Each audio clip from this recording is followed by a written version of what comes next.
Saudações a todos, meu nome é La Trindade, esse é o Resenha Oculta e hoje nós vamos falar sobre o mistério das 7 sereias sagradas. Esse livro foi escrito por Temístocles de Oliveira, contém 175 páginas divididas em mais de 40 capítulos e foi publicado no ano de 2023 pela editora Scortetti. Bom, eu já tinha comentado, né, que ia fazer uma resenha sobre esse tema, o livro desse autor aqui, que ele tratava dessa questão das sereias. E me chamou a atenção um livro, né, com esse conteúdo, porque vira e mexe aparecem alguns vídeos de pessoas, principalmente de Umbanda e outras religiões, né, relacionadas a essas religiões que são chamadas genericamente de Macumba, né?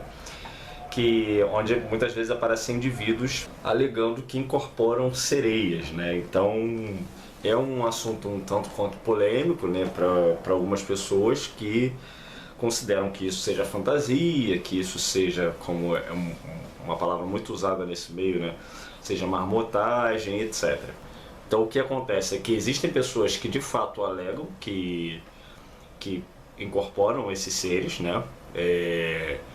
E daí, se é verdade ou não, bom, aí a gente entra num campo de uma subjetividade muito grande, né? Porque, enfim, como avaliar isso, né? Até porque é um assunto muito novo, acho que para a maioria das pessoas, e o que a gente pode concluir de uma certa forma, né, desse tema, né, dessa polêmica, é que a gente sabe que essa questão da mulher híbrida, né, da mulher com corpo com cauda de peixe, né, é meio que um senso comum no mundo inteiro, né? Diversas culturas ao redor de todo mundo mencionam mais ou menos esse tipo de seres. Então é desse assunto que a gente vai tratar aqui hoje. Peço que você deixe seu like, caso esteja gostando do vídeo e queira contribuir com o canal. Compartilhe com seus amigos. Se você a qualquer momento tiver alguma dúvida ou sugestão, você, por favor, escreva aí nos comentários, e todos os meios de contato para comigo, minhas redes sociais vão estar aí descritas também na descrição do vídeo e vão aparecer aí na tela. Então vamos falar do livro? Aqui no primeiro capítulo, que ele chama de Algumas Palavras do Autor, ele diz que seu mentor, o Mago da Luz Cristalina, foi quem o conduziu aos mistérios das sereias, né? Então a gente tá falando, só para contextualizar, desse segmento, né, de Umbanda, né, que tem toda essa forma, essa linguagem, né, de tratar todas essas questões da espiritualidade como mistérios e tudo mais. Então a gente está seguindo essa linha dentro desse contexto desse autor, né, que é a linguagem dele, a forma como ele interpreta as questões da espiritualidade e assim fala, né, e ensina para os seus. Então, sempre que falar mistério é uma palavra que eu vou estar repetindo aqui muitas vezes porque é a forma como o autor fala, ok? E que ele ficou impressionado com essa capacidade que as sereias têm, né, de transmutar energias negativas em positivas, né, e de gerar vida. Então a gente está falando desses seres, né, que são ligados à água e tudo mais, e aí ele vem destacando essa característica. Aí ele fala assim na página 15, falando sobre essa questão que eu falei anteriormente, desse fenômeno, desses seres serem citados, né, das sereias serem citadas em praticamente todas as partes do mundo. Seja no Oriente Médio, onde são cultuadas como Dea Seria, na mitologia europeia, onde são conhecidas como Melusinas, na mitologia russa, onde são conhecidas como Rusalkas, na mitologia japonesa, onde são conhecidas como Ninjios, na mitologia africana, ou Ningyos, na mitologia africana, onde são conhecidas como Mami Wata, Kianda, Mondal e Mamogashwa, na mitologia suméria, onde são conhecidas como sereias de Ashiketna, na mitologia babilônica, onde são conhecidas como sereias de Machu, ou mesmo na mitologia brasileira, onde são conhecidas como Yara, ou Mãe d'Água. Onde quer que estejam presentes, são cercadas por contos assustadores, repletos de perigos e mistérios. Saiba que em terras africanas existe a figura do Quilamba, um intérprete das sereias, ou seja, o sacerdote do culto de tais entidades. O Quilamba nasce predestinado a comunicar-se com as sereias e, por consequência, é capaz de direcionar o poder das mesmas para tratar doenças, atuar sobre as chuvas e estiagens, infestações de feras e outros animais nocivos, espíritos malignos, etc. O Brasil, por exemplo, é prenhe de lendas que envolvem as sereias, tal como a lenda da sereia da Furma, do Diamante e a lenda das Encantadas da Ilha do Mel, dentre muitas outras. Na verdade, tais mitos e lendas foram criados justamente para encobrir a verdadeira natureza desse mistério da criação, que, em seus aspectos universais, positivos, luminosos e irradiantes, é sublime e magnífico. No entanto, em seus aspectos cósmicos e negativos, sombrios e absorventes. É temido pelo astral inferior, pois todos aqueles que atentam contra as leis divinas acabam sendo alcançados pelas irradiações punitivas e esgotadoras das sereias, que são extremamente rigorosas ao zelar pelo equilíbrio e harmonia da criação. Então aqui a gente vai tratar tanto dessas sereias que ele vai denominar aqui, né, como positivas, né, e ascendentes, e também essas sereias que são consideradas então negativas e punitivas e tudo mais. E o interessante é isso, né, ele dá uma série aqui de referências, né, de lugares e nomes pelos quais esses seres são conhecidos ao redor de todo mundo. Em seguida, na introdução, ele vem falando de Ulisses, né, Ulisses de Ítaca, na Odisseia. Então o Ulisses ele está viajando ali com a tripulação dele, né, nesse conto, né, nessa história. Quem já leu mitologia grega já deve ter com certeza ouvido falar e vai lembrar de todos esses indivíduos, da Odisseia e tudo mais.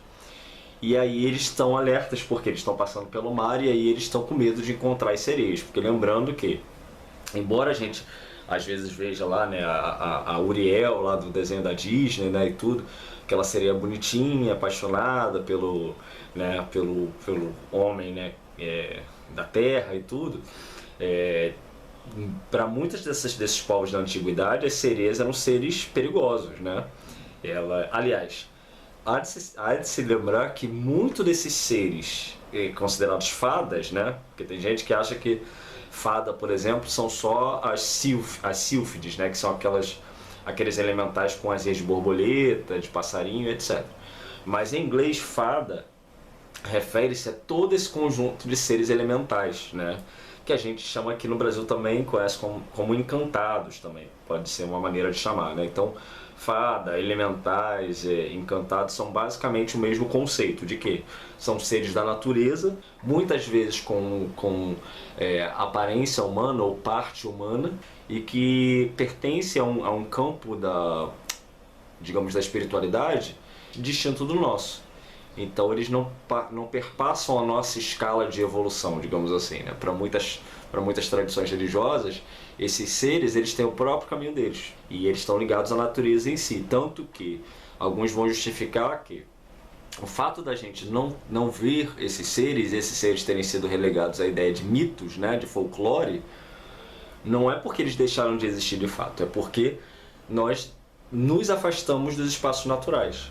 Então, no passado a gente tinha muito mais contato com florestas, com montanhas, com alto mar e tudo mais. Então esses seres que residem nesses lugares, porque são ligados aos aspectos da natureza, acabaram ficando relegados a esses espaços. Por quê? Porque é onde eles habitam e é onde eles se desenvolvem, etc.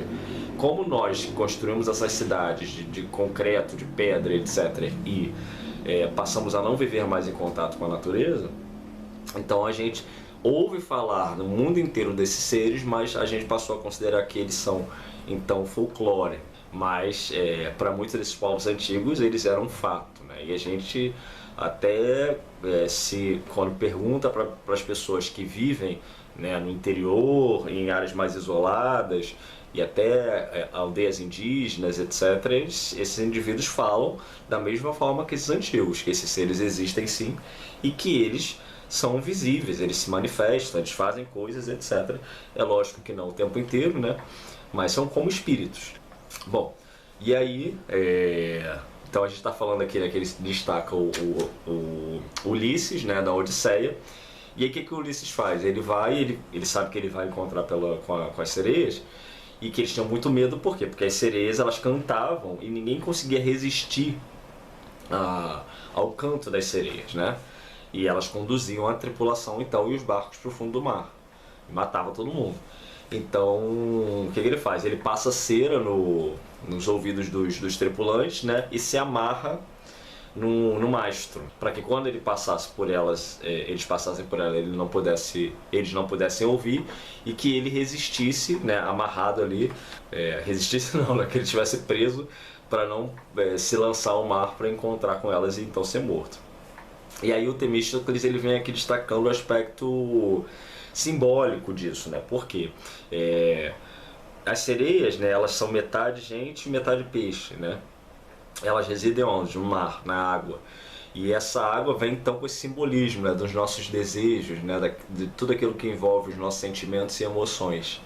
Né? E esses seres vêm das profundezas para nos levar para o fundo do mar. Ou seja, o Temístocles aqui vem destacando essa questão do desejo interior, desses anseios e vontades que a gente tem no nosso interior, muitas vezes que estão lá nas profundezas do nosso próprio ser, e que quando há essa sedução externa, né, como o canto da sereia, que é belíssimo e irresistível, né, que são como as tentações aqui que a gente tem na vida, né, muitas das vezes esses desejos que nós temos, esses sentimentos internos que nós temos, eles vêm à tona. E a gente nem sabia que tinha isso, muitas vezes. Mas, quando há a oportunidade da sedução, a gente acaba sucumbindo, porque a gente não resiste, né, ao canto da sereia, que é esse encanto por essas coisas que a gente tem, muitas vezes reprimidas ou escondidas em nosso ser, e que, dada a oportunidade, elas vêm à tona. E aí ele destaca aqui, né, o fato do Ulisses se prender no mastro, né, que é a coisa da estabilidade, aquilo que dá estabilidade pro navio e tudo mais, né, que é capaz de conduzir esse navio para outros lugares, ou seja, onde se prende, né, ali a vela e tudo mais. Eu não entendo muito de náutica, mas pelo que eu entendi é essa a ideia, né. Então Ulisses ele se prende ali nessa questão do mastro, né, da estabilidade, ou seja, mesmo ele sendo tentado, né, em ele estando amarrado naquilo que dá estabilidade a ele, ele está preso, ele está querendo ir, mas ele está preso porque ele se amarrou antes, porque ele sabia que não ia resistir. Então o que ele fez? Ele se preveniu, ele sabia que ia ser tentado, mas ele se prende nessa estabilidade. Por quê? Porque mesmo quando a tentação vier, se o barco continuar, a tentação vai passar. Então ele vem destacando esse simbolismo. É uma reflexão interessante, né? Inclusive essa questão do fato da sereia ter o rabo de peixe, né? Que vem mais uma vez corroborar essa ideia daquilo que está no profundo, do animal. Ou seja, a nossa parte inferior, né, no que tange a sereia, é o aspecto animal destacado ali, né? Que vem e se conjuga com o ser humano e tudo mais. Então, toda uma interpretação muito interessante de ser feito, possível de ser feito. Bom, aí a gente tem os capítulos Divino Criador do 1 ao 3, o Setenário Sagrado, o que é um mistério divino, etc. Aqui eu não vou entrar nos detalhes desses capítulos porque esses capítulos são basicamente aquilo que já foi falado no outro livro do Temístocles. Então, que é essa coisa do setenário, que eu até citei que ele tem esse estilo repetitivo, né? Por quê? Porque é o método de passar a ideia do que seja essa coisa do setenário, é um estilo de escrita, né? É intencional, de repetir até a pessoa gravar e memorizar e compreender aquilo. Então a gente vai pular esses capítulos, porque se você tiver interesse é só assistir o outro vídeo, e aí o outro vídeo é destinado inteiramente a falar disso. Aí chegamos então no capítulo O que é magia, que ele vai falando que existem vários sistemas mágicos, né, disponíveis. Então isso daí é uma coisa que muitas vezes as pessoas que chegam no contexto do ocultismo, né, não entendem que esse universo do ocultismo, do esoterismo, ele é subdividido em vários segmentos, né? Então a gente tem basicamente 3 pilares, né, do ocultismo e do esoterismo ocidental, que é a magia, a alquimia e a astrologia.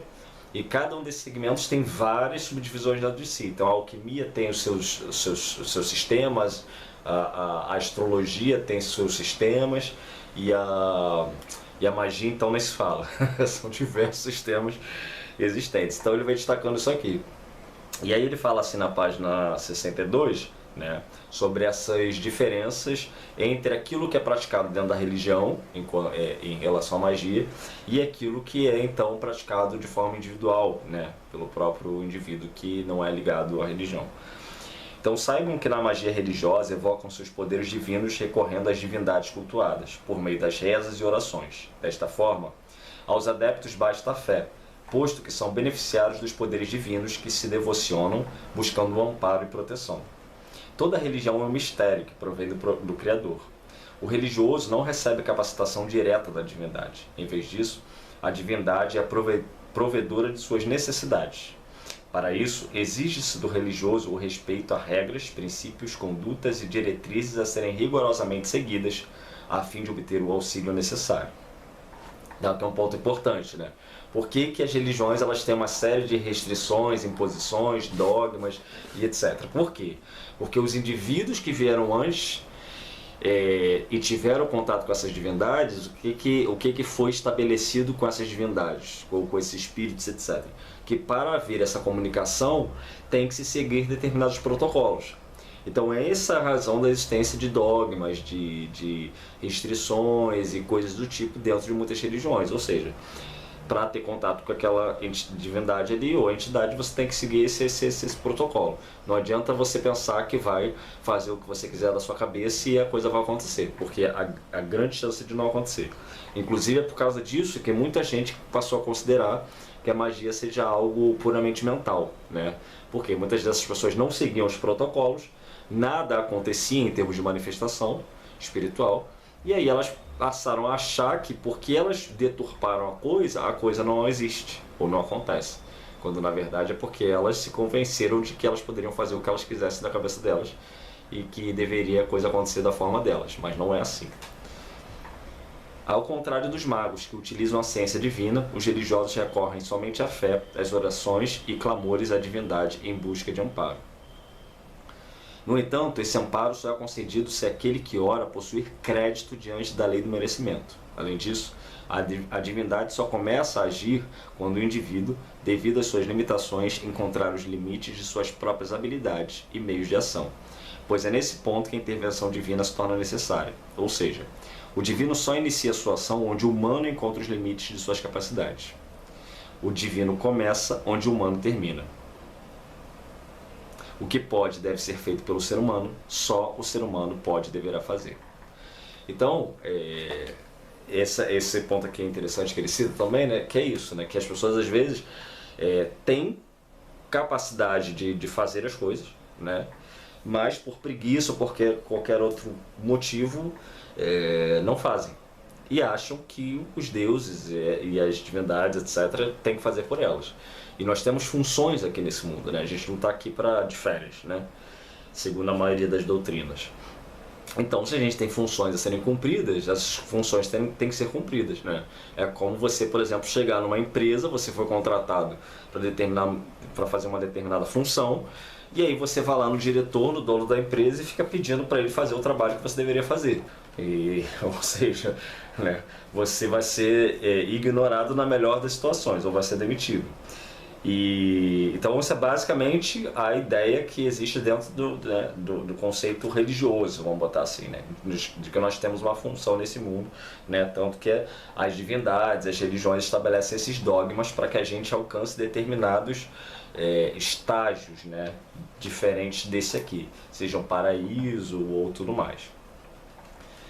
Aí ele continua na página 63. Os sacerdotes precisam submeter-se aos regulamentos, doutrinas e princípios religiosos, e aos magos, por sua vez, basta que respeitem os princípios cosmoéticos que devem imperar na relação entre eles e todos os seres e criaturas criados por Deus. Os magos, tanto quanto sacerdotes ou demais religiosos, são também beneficiários dos poderes divinos, porém não recorrem às práticas litúrgicas ou religiosas para mobilizá-los. Tampouco necessitam cumprir certos preceitos, pois são em si mesmos detentores e guardiões dos poderes divinos a eles confiados. Os magos são capacitados pelos poderes divinos e, por essa razão, fazem parte das falanges humanas, encarnadas e desencarnadas, que constituem as hierarquias espirituais das divindades, cujos mistérios divinos colocam em ação a partir de si e por si mesmos. Os magos são eles próprios elementos mágicos vivos, ativos e pensantes, agindo em benefício de si mesmos e de seus semelhantes. Os magos não são, portanto, aqueles que solicitam auxílio, mas sim, tanto quanto a divindade, aqueles que concedem a serviço dela e de forma divina, como seus servos que, recebendo de Deus as ferramentas, delas faz bom uso, reto e justo para ajudar a si próprio e seus semelhantes. Então, o que ele está falando aqui é basicamente a distinção entre o místico e o mago, né? Do religioso e o mago. Então, enquanto um, né, fica sempre nessa função de entregar nas mãos do divino, né? Entregar na mão de Deus, né? Como é uma frase muito falada pelas pessoas, o seu próprio destino, né? As coisas da sua vida, etc., e ter uma postura mais passiva em relação ao espiritual. O mago não, ele exerce uma função mais ativa em relação a isso. Então ele muitas vezes ele nem tem contato com divindades. Por quê? Porque ele conhece a mecânica para controlar as energias que existem na vida. Então ele próprio, por si mesmo, exerce essa função de quase que uma espécie de divindade encarnada. Por quê? Porque ele sabe o modus operandi de fazer isso. Daí, se ele vai usar isso para o bem ou para o mal, né, são os 500, mas é ele quem detém então as ferramentas dentro desse contexto de encarnados, né, para a execução da magia. Em seguida, ele vem falando aqui sobre a magia mestra, né, que é basicamente o sistema, né, a qual ele pratica e qual ele denominou, né, denominado pelo segmento dele, que é a magia mestra. Então, vou citar aqui, na página 65, a magia mestra é fruto da aceitação do mestre mago iniciador Temístocles de Oliveira em acolher o pedido de seus mestres superiores de abrir ao plano material inúmeros mistérios divinos antes desconhecidos de forma harmônica com as leis que regem a vida e a criação divina. A magia mestra possui fundamento no Divino Criador, em seus mistérios divinos, e por essa razão é considerada a alta magia disponível a todos aqueles que sintam o chamado para conhecê-la, estudá-la e praticá-la como meio de servir a Deus, servindo-a na pessoa de seus semelhantes, bem como acelerar a sua evolução espiritual. A fé é o verdadeiro poder que dá a vida à magia, logo, o único pré-requisito para praticá-la é que no aprendiz esteja acesa a centelha da fé no Divino Criador e suas divindades. Então, bom, é que ele vem basicamente explicando que essa magia ela possui mistérios e que ela tem 144 graus, sendo 72 deles liberados, né, abertos para serem divulgados para as pessoas. E existem aqueles então que são exclusivos para os iniciados, etc., que serão publicados, nem coisas do tipo, só para aqueles que tiverem contato de fato com esse segmento aqui. E aí ele vem falando de todos esses mistérios, né, da magia que estão abertos, né? Então, citar alguns aqui: mistério das 7 lâminas sagradas, mistério magia mestra do sagrado Orixá Ogum, mistério dos 7 livros sagrados, mistério das 7 coroas sagradas, e etc. No próximo capítulo a gente tem as 7 sereias sagradas, divindades geradoras da natureza. Aqui ele começa a especificar melhor o conceito dele sobre essa questão das sereias. Então, assim, a ideia basicamente é de que as sereias, por estarem relacionadas ao elemento água e etc., elas estão relacionadas a Iemanjá. E por eles entenderem a questão dos orixás como princípios criadores, ou princípios da criação, então, lembrando lá do conceito de que existe a ideia de Deus, né, enquanto fonte primordial, essa fonte se expande através de 7 aspectos primordiais, e que esses aspectos vão ser identificados como características. Então, fé, amor, justiça e etc. Cada um desses princípios vai estar relacionado então a um orixá. Esses 7 princípios / 7 orixás, eles se expandem também, ou seja, é um processo, uma ideia de que há sempre uma expansão desse princípio original, né, que é Deus, que vai se chamar de Deus ou de outros nomes, etc. E que existem esses seres, né, que trabalham em função desses princípios, cada qual relacionado a um princípio original. Então a ideia de que as sereias elas pertencem ao princípio gerador, relacionado a Iemanjá. Então, se tudo na vida possui uma geração, então existe sereia que gera tudo. Então aí pode-se pensar, não, mas se as sereias estão ligadas à água. Sim, dentro do conceito físico, simbólico, etc. Mas a ideia aqui é de que, por exemplo, o fogo também ele é gerado. Então, o princípio gerador do fogo está relacionado ao princípio gerador primordial e, portanto, as sereias também estão ligadas ao fogo. E aí nisso tem as sereias do fogo, por exemplo. Então tem as sereias da água, tem as sereias dos minerais, tem as sereias das plantas. Então ele vai conceber que existem sereias para todas as coisas que existem no universo, porque tudo está ligado e tudo está compreendido nesses 7 princípios. Então tudo é gerado, logo tudo possui conexão, essa geração possui conexão com tudo. Entende? Por isso que ele não considera que seja uma contradição, por exemplo, dizer que existam, por exemplo, sereias do fogo e etc, de todos esses que eu já citei. Por causa a lógica é basicamente essa. Então em tudo existe geração, em tudo existe justiça, em tudo existe todos esses 7 princípios, em maior ou menor proporção, ou a depender do contexto que se esteja falando. E dentro dessa lógica, então, ele concebe também que essas sereias elas podem ser cultuadas em qualquer lugar, desde que relacionadas a aquele princípio gerador que você esteja buscando. Então, por exemplo, como eu citei, se você estiver, por exemplo, buscando relação com fogo, então você pode cultuar as sereias do fogo em lugares onde haja fogo, como vulcões, fogueiras, e coisas desse tipo, né? Da mesma forma das plantas e das águas e por aí vai. Ou seja, o princípio gerador ele pode ser acessado em qualquer contexto ao qual esteja relacionado o elemento, a qual existe naquele ambiente ali. E sempre haverá uma sereia a ser acessada, né? Ou possivelmente acessada, em função da sereia gerar o princípio, quem gera aquele elemento, aquela coisa que existe ali. E aqui, em seguida, ele segue uma sequência de 7 capítulos com o mesmo nome, mas cada um dividido de acordo com o número, né? Então, Mistério das 7 Sereias Sagradas. Aí ele vem parte 1, parte 2, parte 3 até a 7. Eu não vou citar cada um, eu vou destacar aqui alguns pontos que eu considero mais interessantes, mas são 7 capítulos nessa parte. E que ele destaca aqui que as sereias, elas incorporadas, elas não dão consulta. Então isso é uma coisa que vocês vão ver aí quando vocês virem esses vídeos, né, mostrando sereias, etc. Que geralmente as pessoas elas ficam ali incorporadas no chão, muitas vezes se movimentando de uma maneira semelhante a como se estivessem dentro d'água e entoando cânticos, né, fazendo uns sons assim, como se fossem coisas assim muito suaves muitas vezes, né.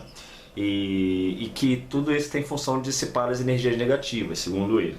E aqui na página 90, ele destaca a questão, né, da relação desses seres com as águas e vem destacando que por que o cristianismo, por exemplo, fez questão de se apropriar e abolir o culto, né, a locais onde se tinha relação com a água.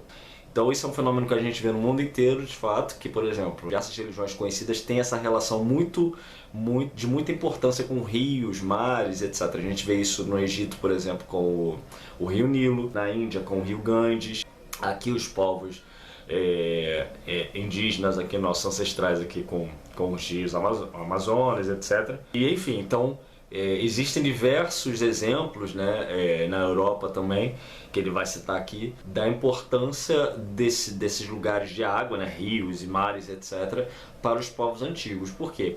A água é relacionada à vida, é de onde vem a vida. Então, sempre que a gente está falando de geração, a gente vai estar falando necessariamente de água. Então, ele cita aqui na página 90. O fato é que muitos lagos, fontes, nascentes e cachoeiras eram santuários naturais dotados de forte magnetismo positivo, uma vez que são pontos de força e chakras naturais. Nesses sítios sagrados, as pessoas se dirigiam e faziam oferendas às divindades aquáticas, buscando auxílio na solução de suas dificuldades. Ao perceber que a simples proibição de visitação a tais locais não era suficiente para impedir as práticas pagãs, a igreja empregou um sórdido estratagema. Construiu uma capela ou igreja no sítio sagrado, onde os pagãos se reuniam e entronizavam um santo ou santa católicos, de modo a absorver o culto ali realizado por meio da ocupação do espaço, Ou seja, isso aqui é muito interessante que ele está falando. Isso tem a ver com ley lines, etc. Quem conhece de radiestesia vai, né, associar isso rapidamente. Muitos desses povos antigos, o que eles faziam? Por que às vezes eles estavam aqui e o local sagrado era lá longe? E eles iam andando para esses lugares, porque eles identificavam os pontos de maior intensidade energética na terra, ou na água, ou na região que tivesse. Ou era identificado por meios, ou isso era dito por divindades. Vocês vão ver, por exemplo, que na história lá do Moisés, lá da Bíblia, né? No mito lá, ele está no Egito. Mas quando ele sai, que ele está fugindo, ele lá no meio do nada que ele vai encontrar a sarça, que o Deus lá deles fala com ele. Entende? Ou seja, aí o Deus fala, isso aqui é um lugar sagrado, tira o chinelo, tira as sandálias. Ou seja, não era ali, era longe. Então por quê? Porque de fato, segundo a tradição, existem lugares que são pontos energéticos e sagrados no mundo. Então a igreja, em sabendo que esses povos antigos, eles conheciam esses lugares, faziam peregrinações, etc., o que ela fez? Ela muitas vezes começava sincretizando, a mesma coisa que os evangélicos fazem hoje em dia. Eles falam assim, qual é a sua religião? Eu sou da religião tal. Vamos lá na igreja só fazer uma visita, não tem problema você ser da religião tal. Mas quando você chega lá, eles começam a te convencer de que a tua religião é do demônio, etc. E você, né, vão fazendo essa lavagem cerebral para você mudar. Então é o mesmo conceito, né? Muitas vezes a igreja chegava, se aproximava dessas pessoas que tinham aquele culto ali, aquela divindade, etc. Começava a convencer pouco a pouco aquelas pessoas que aquilo ali era errado, e etc. Ou que era a mesma coisa que o santo que ela considerava sagrado, etc. E, afinal de tudo, tomava a área, etc. E depois, se duvidasse, até matava todo mundo, né? Aconteceu isso, por exemplo, no Egito, né? O último templo fechado no Egito foi o templo de Philae, que era um templo dedicado a Ísis, e que os cristãos primeiro se apropriam do templo. Então eles começam a usar o templo de Ísis como se fosse um templo cristão, e no final das contas eles proíbem o culto a Ísis totalmente, etc. E enfim, deu no que deu. Então é isso aqui basicamente que ele está destacando aqui. E aí ele continua. Dessa forma, o culto às divindades das águas foi absorvido em seus rituais cristianizados por meio da aspersão de água purificada, conhecida como batismo e da lavagem das mãos. Para evitar que as pessoas coletassem águas impuras tocadas pelas divindades aquáticas da natureza, permitia-se apenas que as pessoas colhessem as águas abençoadas pelos sacerdotes. Isso é a verdadeira razão e fundamento da pia batismal, ou água benta disponibilizada na porta das igrejas católicas, para que todos aqueles que entrassem fizessem o sinal da cruz e adentrassem o templo artificial, dando as costas ao templo natural do lado de fora. Sim, a pia batismal é o símbolo da destruição do culto às divindades aquáticas da natureza. E suspeitamos que eventos como esse tenham impulsionado no passado o mercado de venda de indulgências, entre outras práticas. Então a gente vê, né, o quanto essa questão do cristianismo, né, ela foi nociva para a natureza, né, porque primeiro esses indivíduos eles se apropriavam desses espaços e distanciaram o ser humano da consciência ecológica. Então se eu considero aquele rio que está ali sagrado, eu não vou poluir, eu não vou jogar coisa ali, entende? Porque é um espaço sagrado, é um espaço sagrado. Agora, quando vem uma religião e diz que o divino só existe no céu, num paraíso, tá lá na casa do cacete, sabe-se lá onde, eu não tenho relação nenhuma de importância com esse mundo aqui. Então a gente vê o quanto o cristianismo ele foi responsável, ao meu ver, pelo distanciamento do homem da relação natural com a natureza, e o quanto a gente decaiu, né, no respeito a esses espaços que são essenciais para a nossa vida. E obviamente aí, como eu falei, né, esses seres, naturalmente, que estão relacionados a esses espaços, se a gente não tem respeito e reverência pela natureza, que ser da natureza que vai se relacionar com a gente? Em seguida chegamos no capítulo das 7 sereias da criação. Então são 7, então isso tem a ver com aquilo que eu falei lá anteriormente, né, desses 7 princípios que ele vai considerar. Então tem as 7 sereias, né, relacionadas a esse princípio primordial da criação. E ele vem descrevendo aqui, né, falando sereia viva e divina da fé, a sereia viva e divina do amor, a sereia viva e divina do conhecimento, sereia viva e divina da justiça, sereia viva e divina da lei, sereia viva e divina da evolução, sereia viva e divina da criação. E aí ele vem com uma descrição do que seja, o elemento, né, a água, a energia aquática, o chakra, as cores, a qualidade, a essência e os sentimentos. Então vem falando especificamente sobre cada uma. Então a gente vai pular mais uns capítulos, porque como eu já disse, já foram falados no outro livro, né, no outro vídeo, são basicamente capítulos semelhantes.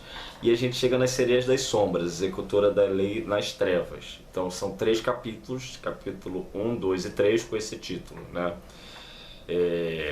E aqui o que ele vem destacando, que da mesma forma que existem as sereias geradoras, ascendentes, ou seja, que estão relacionadas aos aspectos positivos, etc., existem as sereias que trabalham para a geração daquilo que é destrutivo. Então essas seriam mais aquelas sereias. Então se a gente usou o exemplo lá da Ariel, né, que é aquela sereia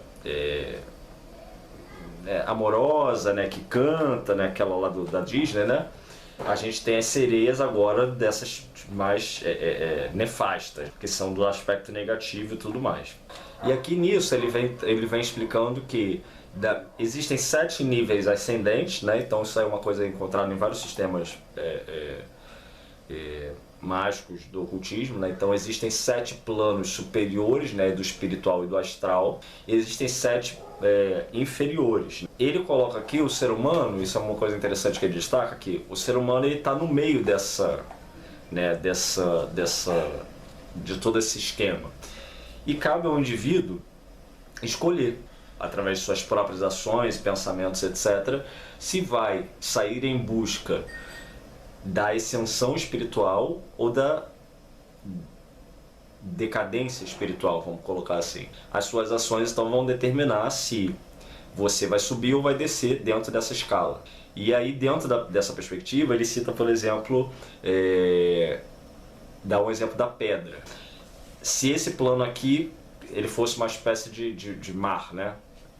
Você tem uma pedra. Por que você é uma pedra? Porque você agregou em si uma série de componentes densos e se densificou. Você ficou pesado através do tempo, etc. Porque nenhuma pedra nasce pedra, né? Ela vai agregando uma série de elementos ali, de componentes químicos, para ficar daquele jeito, minerais, etc. Então se você jogar uma pedra na água, o que acontece? Ela afunda. Por quê? Porque é a natureza daquilo que ela se tornou. Ela se tornou um objeto denso. Então dentro de um plano onde existe a capacidade de subir ou descer, né? Se você é denso, você desce. Correto? Como ele dá esse exemplo aqui da pedra. Da mesma forma que se você for óleo, por exemplo, você sobe. Então se você jogar óleo na água, o óleo não afunda. Ele pode até afundar um pouquinho, mas o que acontece? Ele sobe normalmente. Por quê? Porque ele é menos denso do que a água, né? Então, dentro dessa perspectiva de diferença, né, ele compara isso com as nossas ações, nas nossas atitudes e nossos pensamentos. Então, da mesma forma que o indivíduo ele tem a capacidade de descer, ele tem a capacidade de subir dentro dessa escala espiritual de acordo com as próprias escolhas.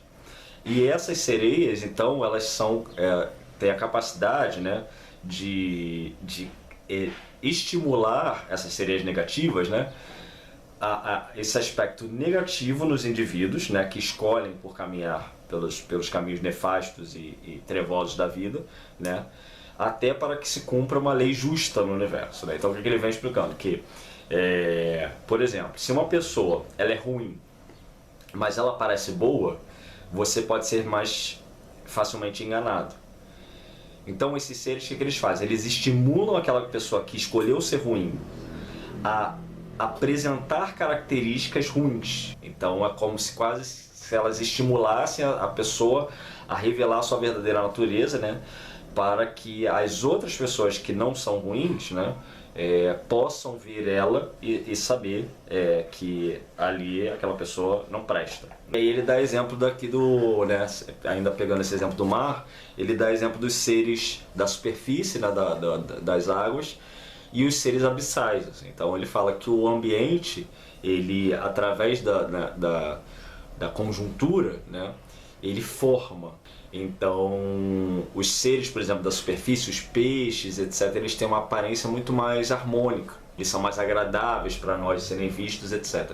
Enquanto os seres abissais, que são aquelas criaturas que vivem lá no fundo dos oceanos, o que não recebem a luz do sol, etc., que vivem pressionados por aquela pressão toda da água, né? Eles têm formas bizarras, né? Meio monstruosas, etc. Ou seja, ele explica que o mesmo se dá dentro dos planos espirituais, né? Então há esse comparativo de que o material ele reflete muito daquilo que é o espiritual, né? É lógico que aqui a gente tem que tomar sempre muito cuidado, né, de não confundir as coisas, né? De que isso aqui não é um pretexto para tratar ninguém de forma discriminatória por causa da aparência, né? Até porque as aparências enganam. Mas aqui a gente está falando de uma forma simbólica para que se entenda que o meio ele pode conduzir os indivíduos a adquirir um aspecto, né, ou mesmo um comportamento de acordo com as escolhas que ele faz. E aí chegamos no capítulo Firmeza nas Forças das Sereias, na qual ele apresenta 7 firmezas das sereias maiores, que tem prescrição para abertura de caminhos, trabalhos de cura, etc. Ou seja, são algumas magias aqui, né? Sempre uma característica assim, muito simples de ser feita, com um copo de água, vela e etc., para que se peça essas coisas, né? Então são 7 aqui. Chegamos à conclusão.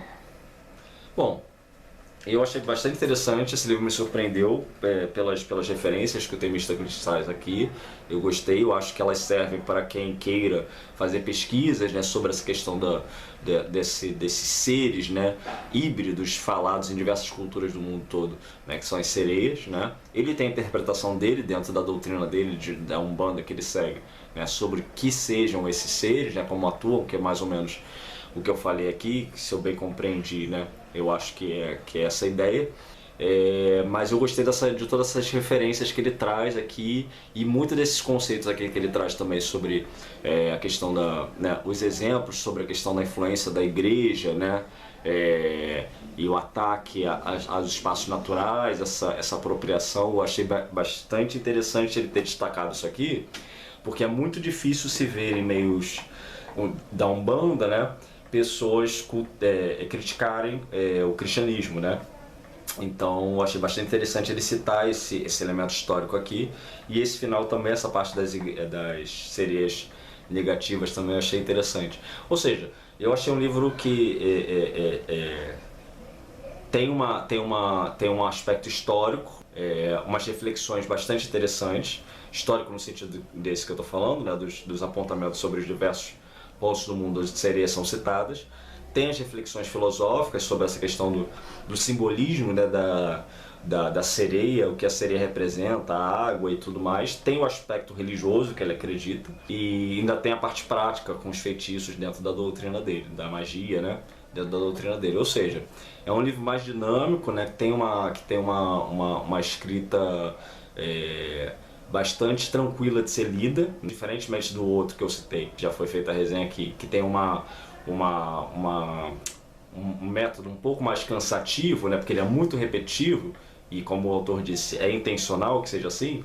Esse aqui não, esse aqui vem de uma forma diferente, vem como um livro mais explicativo e dividido nesses aspectos todos que eu falei.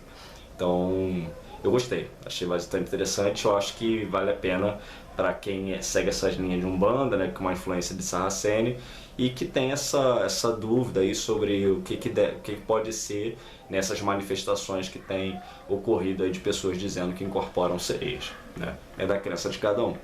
Então, muito obrigado pela sua atenção até aqui e até a próxima.